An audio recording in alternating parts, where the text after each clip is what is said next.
சத்தியமே லட்சியமாய் கொள்ளடா. சத்தியமே லட்சியமா கொள்ளனா என்பது உண்மையே.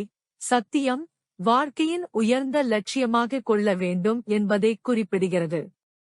இது ஒருவரின் வாழ்க்கையில் சத்தியத்திற்கே முக்கியத்துவம் அளிக்க வேண்டும் என்பதை குறிக்கிறது. தலை நிமிர்ந்து உனை உணர்ந்து செல்லடா. விளக்கம்: சத்தியம் உண்மை, நேர்மை, நேர்மறை தன்மை. லட்சியம் வாழ்க்கையின் குறிக்கோள், இலக்கு. இந்த வாக்கியத்தில் வாழ்க்கையில் உண்மையை மட்டுமே வழிகாட்டியாக கொண்டு வாழ வேண்டும் என்று கூறப்படுகிறது. வாழ்க்கையில் எவ்வளவு சிக்கல்கள் வந்தாலும், எவ்வளவு தடைகள் வந்தாலும், உண்மையிலிருந்து வழிவிலகாமல் நேர்மையாக இருக்க வேண்டும் என்பதை குறிப்பதாகும். தலை நிமிர்ந்து உனை உணர்ந்து செல்லடா. உதாரணம்: அரசியல், சமூக நீதி மற்றும் நெறிமுறைகளை கடைபிடிக்க உண்மையை அடிப்படையாக கொண்டு செயல்பட வேண்டும். மகாத்மா காந்தி தனது வாழ்க்கையில் சத்தியம் என்ற கொள்கையையே தன் லட்சியமாக கொண்டார். எத்தனையோ மேடு பள்ளம் வழியிலே.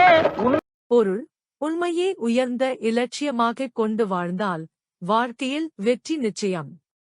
சத்தியமே லட்சியமா கொள்ளனா என்பது உண்மை மற்றும் நேர்மையை அடிப்படையாக கொண்டு வாழ்ந்தால் வாழ்க்கை பொருளடக்கமாக அமையும் என்பதை குறிப்பிடும் முக்கியமான உயிர்கொள்கை.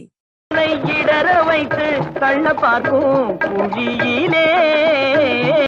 இதில் மேடு பள்ளங்கள் வரும் அத்தனையும் தாண்டி முன்வையடா என்பது வாழ்க்கையில் எதிர்கொள்ளும் சவால்கள், தடைகள் மற்றும் ஏற்றத்தாழ்வுகளை சமாளித்து தொடர்ந்து முன்னேற வேண்டும் என்பதை வலியுறுத்தும் ஒரு கருத்தாகும். தாண்டி காலை முன்வையடா. விளக்கம்: மேடு, உயர்வு, சாதனைகள், முன்னேற்றங்கள். பள்ளம், தாழ்வு, தோல்விகள், சவால்கள். தாண்டி கடந்து செல்வது, சமாளிப்பது. முன்வையடா, தொடர்ந்து முன்னேறுவது, முயற்சி செய்வது.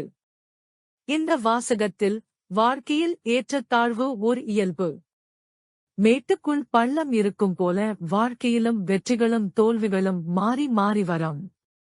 எந்த சவாலையும் பயமின்றி கடந்து தன்னம்பிக்கையுடன் முன்னேற வேண்டும் என்பதை கூறுகிறது. நீ அஞ்சாமல் கடமையில் கண் வைய